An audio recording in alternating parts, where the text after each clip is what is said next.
Bienvenue à toutes et à tous de la part de notre Père qui nous aime et de Jésus-Christ qui nous unit.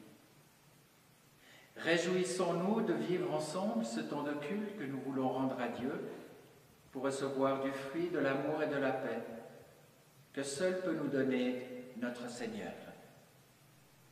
En entrant dans ce temps de culte, rappelons-nous ce récit de Genèse 28 où Jacob fuit la vengeance de son frère. Il s'arrête une nuit et là il fait un rêve étrange. Une échelle relie la terre au ciel. Les anges la parcourent et une voix lui dit « Je suis avec toi. Je te garderai partout où tu iras. Je te ramènerai dans ton territoire. Je ne t'abandonnerai pas. » Jacob se réveille et dit « Le Seigneur est présent en ce lieu et je ne le savais pas que cet endroit est redoutable. » Et ce matin, Dieu est présent avec nous, là où nous sommes. Dieu est présent, mais est-ce que nous le croyons vraiment? Nos habitudes sont parfois des murailles qui nous empêchent de rencontrer le Seigneur. C'est pourquoi je vous invite à la prière, pour demander cette sensibilité et nous permettre d'accueillir Dieu, d'accueillir sa présence en nous. Prions. Seigneur, tu es là à côté de nous et tu nous attends. Tu étais là avant que nous arrivions et tu nous précéderas lorsque nous partirons. Mais c'est peut-être nous qui ne sommes pas sûrs d'être là. Trop distraits, trop occupés, trop méfiants, trop inquiets. Alors accorde-nous la grâce d'être là tout simplement, accueillants, attentifs, ouverts, sincères, fidèles. Ouvre nos yeux et nos oreilles, nos cœurs et nos mains, alors nous pourrons dire, nous aussi, le Seigneur est présent en ce lieu, et je le savais. Béni soit le nom du Seigneur. Amen. Nous allons maintenant chanter « J'ai soif de ta présence » pour celles et ceux qui ont leur Alléluia à portée de main. Je vous invite à prendre le numéro 4510 à la page 691.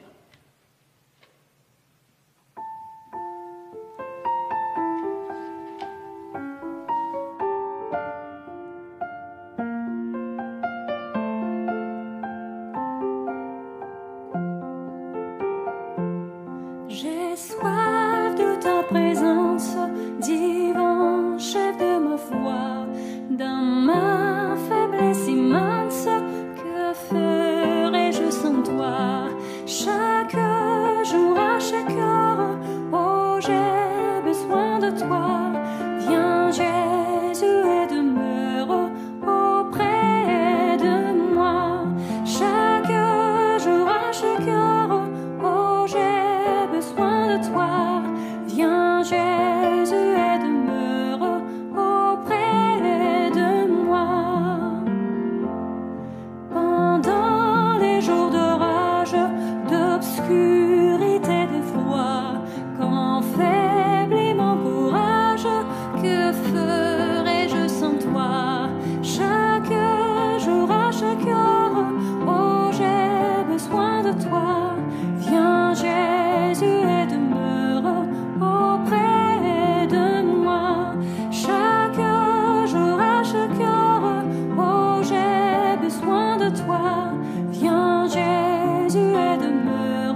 66, un chant du répertoire du chef de chorale. Dieu, une ovation, gens du monde entier. Célébrez par vos chants son nom glorieux, honorez-le par vos louanges. Venez voir ce que Dieu a fait. Pour les humains, son exploit est impressionnant. Il a mis la mer à sec, on passe le fleuve à pied. Soyons en joie pour ce haut fait. Il nous a fait entrer dans la vie. Il nous a préservé des faux pas. Ô Dieu, tu nous as éprouvés, tu nous as mis en difficulté, tu nous as accablés de détresse. Mais tu nous as tirés de là et soulagés. Vous tous, les fidèles de Dieu, venez écouter. Je vous raconterai ce qu'il a fait pour moi. Je l'ai appelé à mon secours et Dieu a écouté. Il a été attentif à ma prière. Merci à Dieu. Il n'a pas écarté ma prière. Il ne m'a pas privé de sa bonté. Amen. Nous chantons « Oh, que ces choses belles » dans le Alléluia, le numéro 92 à la page 106.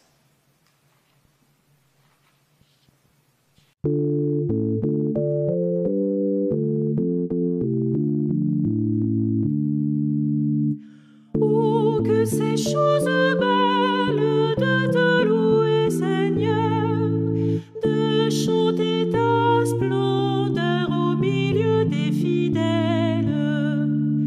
Quand le jour vient de naître, d'annoncer ta bonté et ta fidélité quand la nuit va paraître. Tes œuvres surprenantes ont réjoui mon cœur, et je dirai, Seigneur, leur sagesse étonnante.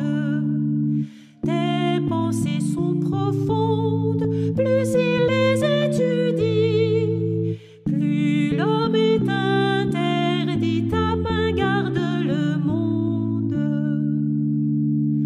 Si les méchants fleurissent comme l'ivraie des champs, et si les arrogants, les projets réussissent, c'est pour qu'ils disparaissent par la mort emportée, et que soient dévoilés les plans de ta sagesse. Tu oins d'une huile fraîche le front de ton enfant, on le voit rayonnant, vigoureux comme un cèdre. Sa gloire et sa richesse sont d'orner ta maison, tes fruits chaque saison combleront sa vieillesse.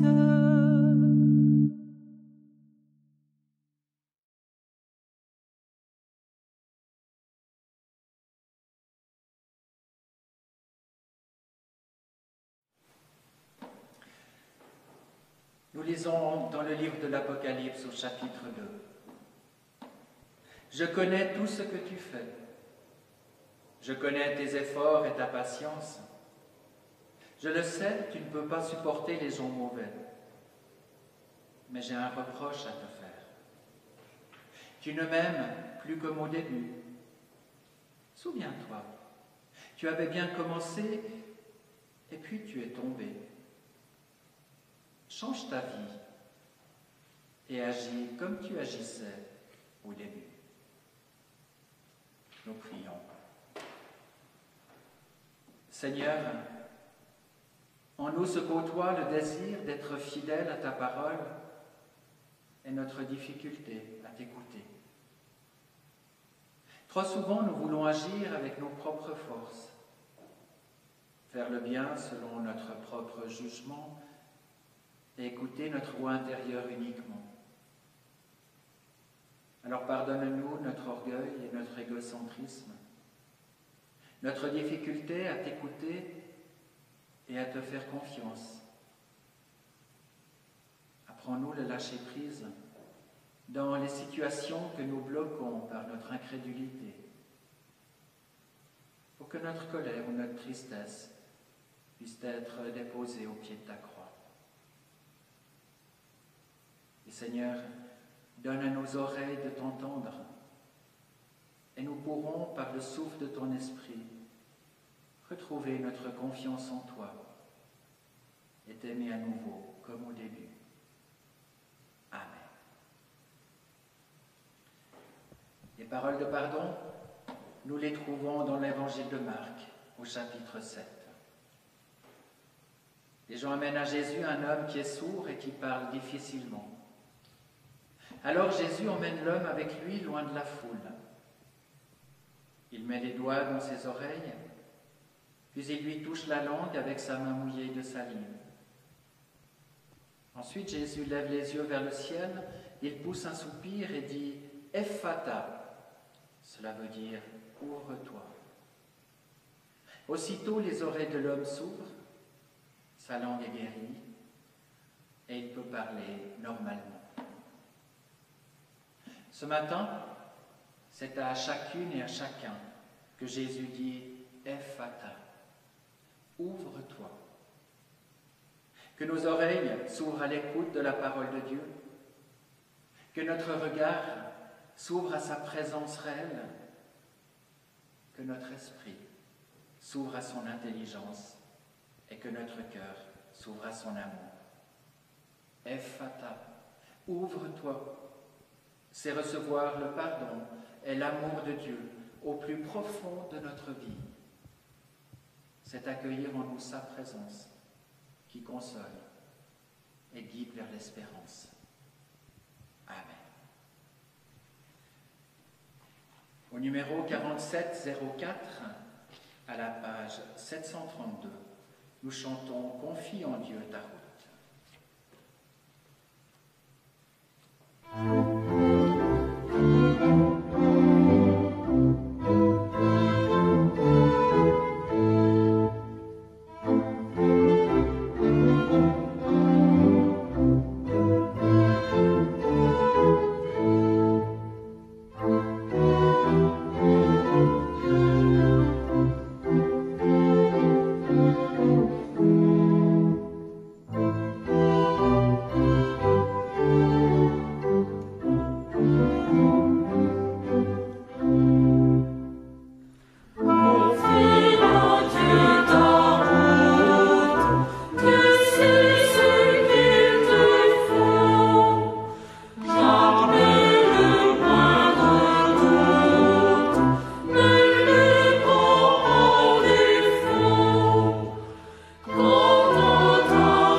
parole a créé le monde et qui d'un geste a tracé l'histoire d'un bout à l'autre de ton royaume, offre-nous de vivre par ta grâce et de témoigner dans nos gestes et nos mots de la contagion de ton évangile qui nous appelle à être un porteur saint. Aide-nous à nous savoir aimer et nous sentir vivants et donne-nous de permettre à nos proches de partager ce projet qui mène à la paix, à la vie et à toi. Amen. Dans le livre d'Ésaïe, au chapitre 66, nous lisons les versets 10 à 14. Vous qui aimez Jérusalem, réjouissez-vous avec elle, enthousiasmez-vous pour elle. Vous tous qui aviez pris le deuil à cause de son malheur, partagez maintenant avec elle une joie débordante. Ainsi, vous vous rassasierez des consolations qu'elle vous donne, comme des nourrissons allaités par leur mère, qui têtent avec délice son sein généreux. Voici en effet ce que déclare le Seigneur. Je vais diriger vers Jérusalem un fleuve de bienfaits, et la richesse des nations comme un torrent qui déborde. Et je prendrai soin de vous, comme une mère le fait pour l'enfant qu'elle allaite, qu'elle porte sur la hanche et cajole sur ses genoux. Oui, telle une mère qui console son enfant, moi aussi je vous consolerai, et même à Jérusalem. Oui, vous connaîtrez ce moment-là, votre cœur sera dans la joie, et vos vieux os reprendront vie comme l'herbe au printemps. Le Seigneur fera éprouver son pouvoir à ses fidèles, mais sa colère à ses ennemis. Amen.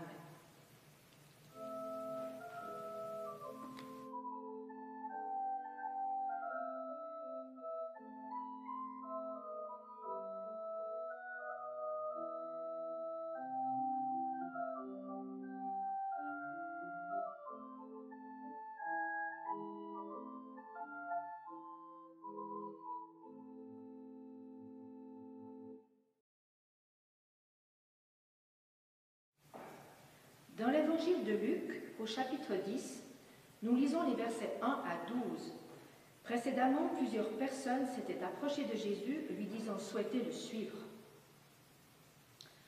Après cela, le Seigneur choisit 72 autres hommes et les envoya deux par deux devant lui, dans toutes les villes et tous les endroits où lui-même devait se rendre. Il leur dit « Il y a une grande moisson, mais peu d'ouvriers pour la rentrée. Priez donc le propriétaire de la moisson d'envoyer davantage d'ouvriers pour rentrer sa moisson. En route, je vous envoie comme des agneaux au milieu des loups. Ne prenez ni bourse, ni sac, ni chaussures. Ne vous arrêtez pas en chemin pour saluer quelqu'un. Quand vous entrerez dans une maison, dites d'abord « Paix à cette maison ». Si un homme de paix habite là, votre salut de paix reposera sur lui. Sinon, retirez votre salut de paix. Demeurez dans cette maison-là, mangez et buvez ce que l'on vous y donnera, car l'ouvrier a droit à son salaire. Ne passez pas de maison en maison. Quand vous entrerez dans une ville et que l'on vous recevra, mangez ce que l'on vous présentera.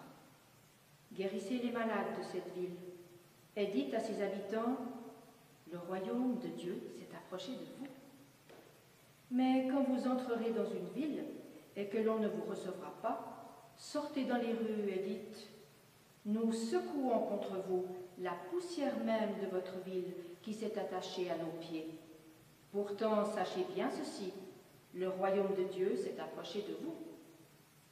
Je vous le déclare, au jour du jugement, la punition sera moins dure pour Sodome que pour cette ville-là. Amen.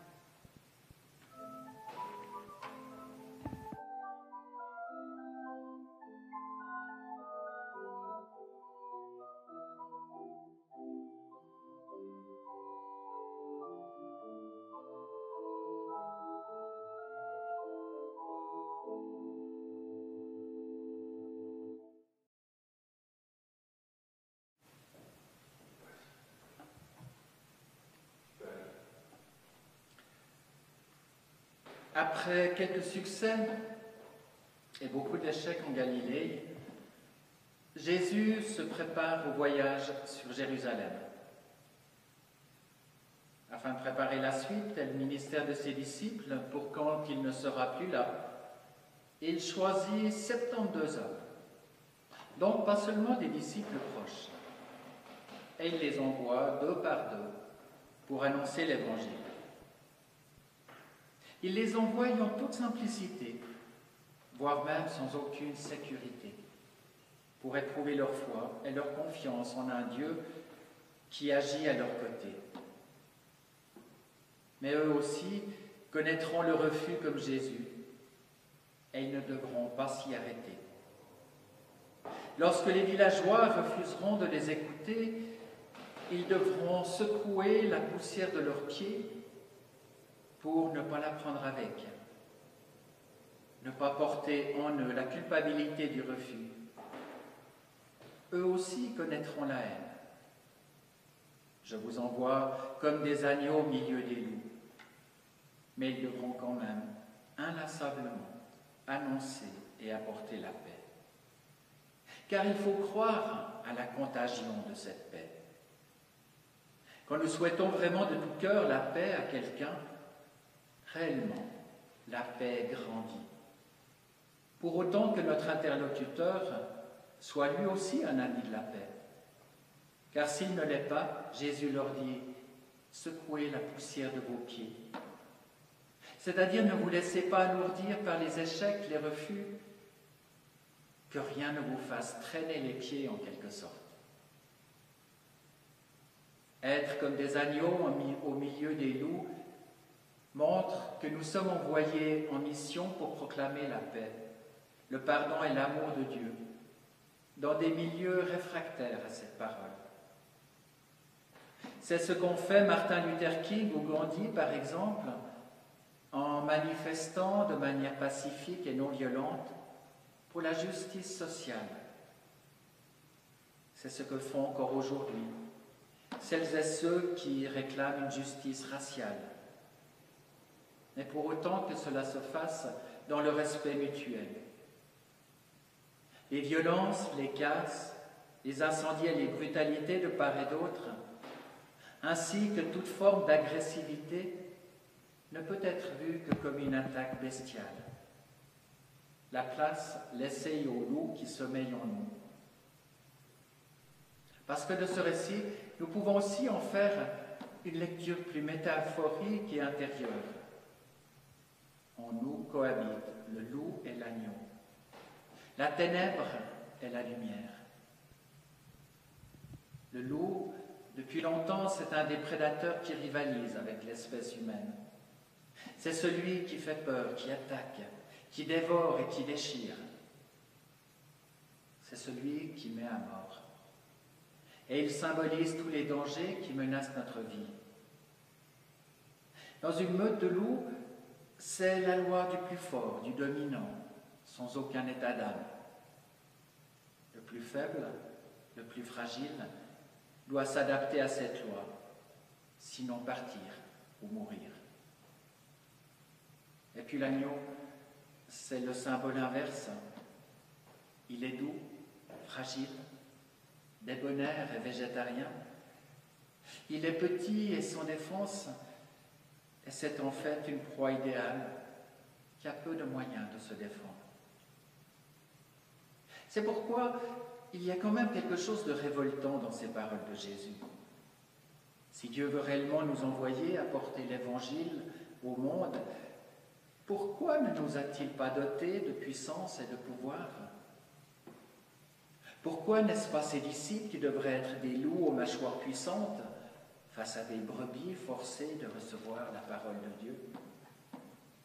Eh bien, c'est précisément parce que sa puissance s'établit dans la fragilité et la confiance, dans la paix, dans l'amour. Le Seigneur attend de l'humanité qu'elle évolue jusqu'à comprendre que son avenir se trouve dans la communion, dans l'unité et la diversité, dans la compréhension et le respect mutuel. Alors c'est vrai que c'est facile à dire, mais un peu plus compliqué à mettre en place. Difficile à vivre dans notre monde avec des gens si différents, mais combien plus difficile encore dans notre propre combat intérieur. Parce que les loups d'aujourd'hui, ils sont aussi dans notre personnalité. Des loups qui nous dévorent de l'intérieur en commençant par le cœur et l'âme. Des loups qui sont nos peurs, nos anxiétés, nos amertumes, nos colères refoulées. Des loups qui sont les parts sombres que nous cachons aux autres parce qu'elles représentent le mal, nos fautes, nos hontes, nos sentiments de culpabilité, tout ce que nous n'osons pas montrer aux autres. Des loups qui se cachent au plus profond de nos forêts les plus sombres. Parfois, ce sont aussi les malheurs qui nous atteignent dans notre existence.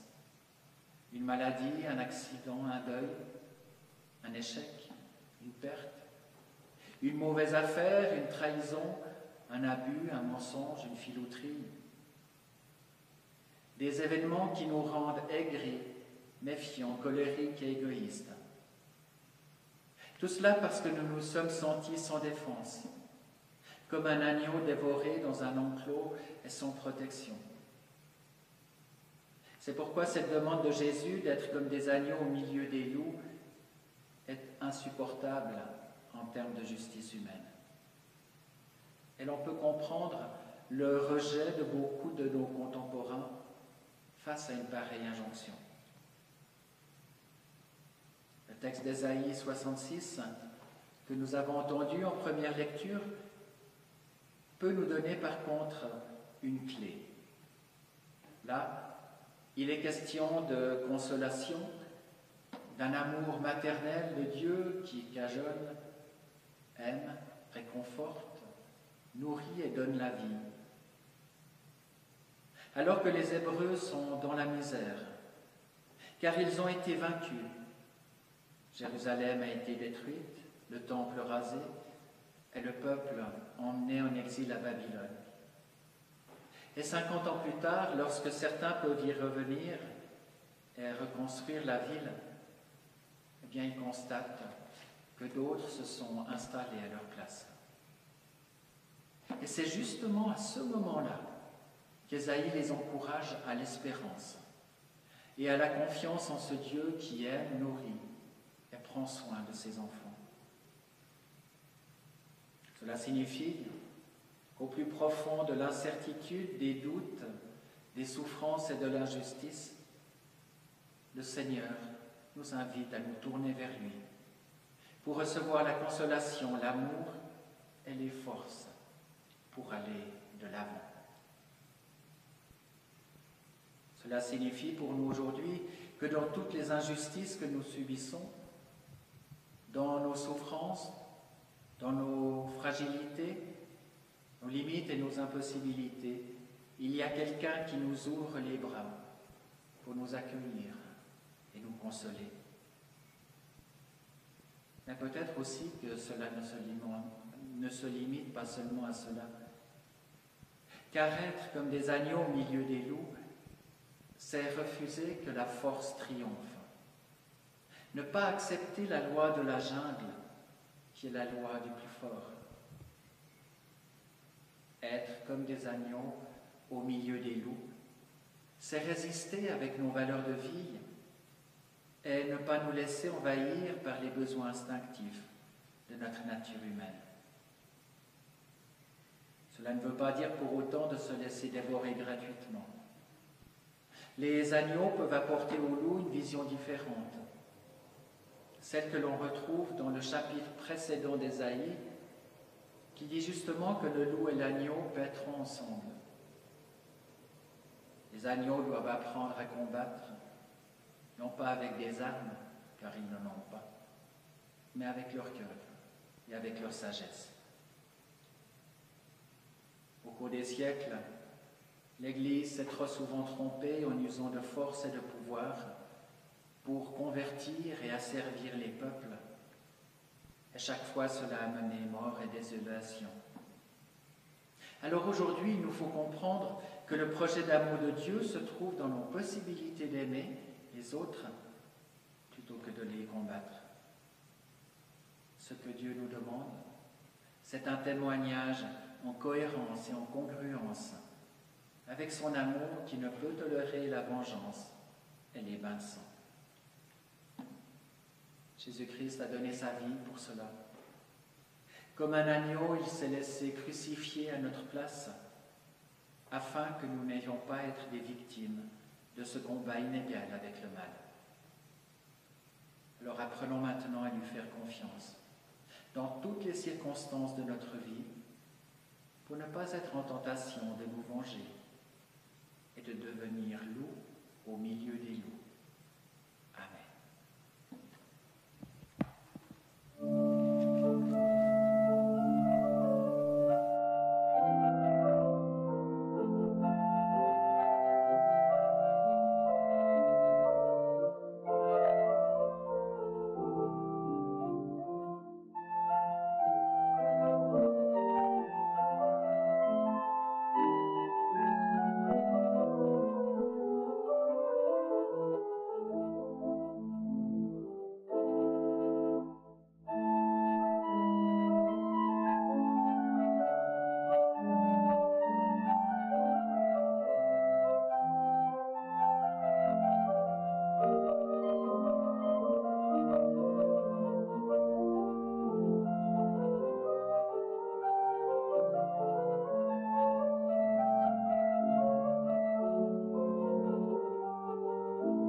Je vous invite encore à la prière, une prière que nous pourrons terminer de là où nous sommes ensemble par le Notre Père. Ô Dieu de la vie, tu as créé ce monde et tout ce qui existe, et tu lui adresses ta parole pour tisser des liens entre toi et nous, mais aussi les uns avec les autres. En Jésus-Christ, tu es venu comme un agneau pour partager notre existence et nous aider à construire un monde nouveau. Tu nous accompagnes dans notre condition d'homme et de femme. Tu nous remplis d'espérance et de confiance pour accueillir l'autre et lui partager l'Évangile. La bonne nouvelle d'une vie renouvelée, libre et fraternelle. Dans ce temps troublé par le virus, la crise économique et les inégalités raciales et sociales, apprends-nous comment réagir avec compassion, sans juger, condamner ou crier vengeance. Fais de nous des ouvriers de paix et envoie-nous modérer les loups qui sommeillent en chacune et chacun. Change en nous ce qui agite notre cœur, ce qui empêche la véritable paix de nous habiter. Fais-nous participer dès maintenant à la vie de l'Évangile. Aide-nous à témoigner de cette bonne nouvelle et renforce notre foi et notre assurance en ton soutien. Garde-nous dans ta présence et donne-nous un cœur pur, afin que nous te connaissions, et un esprit humble, afin que nous t'entendions. Tu es ce bon berger qui nous guide et nous conduit sur le sentier de notre vie. Tu nous connais intimement et nous appelles chacune et chacun par notre nom. Aide-nous à reconnaître ta voix et à dire avec confiance: cette prière que tu nous as apprise. Notre Père qui es aux cieux, que ton nom soit sanctifié, que ton règne vienne, que ta volonté soit faite sur la terre comme au ciel. Donne-nous aujourd'hui notre pain de ce jour. Pardonne-nous nos offenses, comme nous pardonnons aussi à ceux qui nous ont offensés. Et ne nous laisse pas entrer en tentation, mais délivre-nous du mal. Car c'est à toi qu'appartiennent le règne, la puissance et la gloire, au siècle des siècles. Amen. Et au numéro 4411, à la page 667, nous chantons « Entre tes mains, j'abandonne ».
Quelques annonces encore. D'abord, pour dimanche prochain, le 21 juin, le culte aura lieu au temple de Forel. Ce sera l'occasion de tous se retrouver en présence, de pouvoir chanter ensemble. Ce sera le pasteur Corbin qui présidera le culte. Le culte du 28 juin sera à nouveau sur Internet et dès le mois de juillet, les cultes reprendront tous les dimanches en présence. Ce sera l'occasion de vivre durant tout l'été une série de cultes consacrés au repas dans la Bible. Cet été, la paroisse tournera encore un peu au ralenti jusqu'à la rentrée scolaire. Vous aurez la possibilité de participer au cinéma open air et au culte patriotique au refuge de la Planie, si la météo le permet. Des visites et des temps de scène à domicile vous sont toujours proposés, pour autant que vous le demandiez à vos ministres. Annonce régionale, il concerne le camp-toutage qui aura lieu à Sigrisville du 10 au 14 octobre. Les inscriptions et les renseignements peuvent se trouver sur le site régional ou bien alors auprès de vos ministres. Mais l'inscription doit être faite avant le 10 juillet. Et pour celles et ceux qui le désirent, nous vous rappelons encore l'existence d'une lettre de nouvelles paroissiales qui peut vous être envoyée sur votre email. Et pour cela encore, vous pouvez vous inscrire sur notre site. J'aimerais encore vous remercier de votre soutien pour notre paroisse, par vos prières et par vos dons, qui nous permettent de remplir notre mission dans nos villages et dans le monde.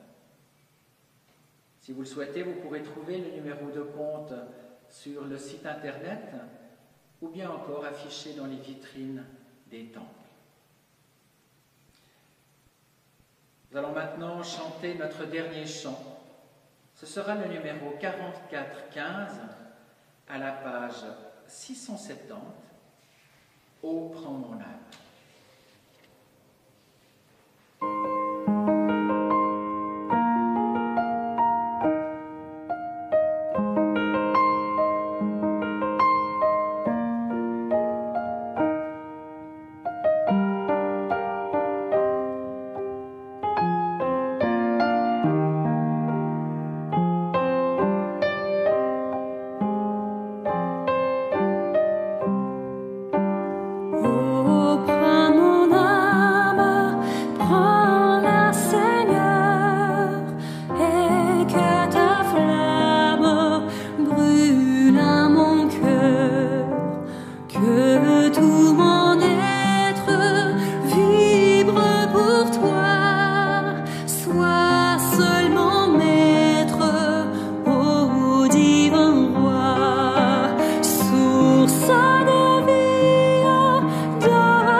Ciel s'adore des feux plus beaux.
Et pour terminer, ces paroles d'envoi et de bénédiction.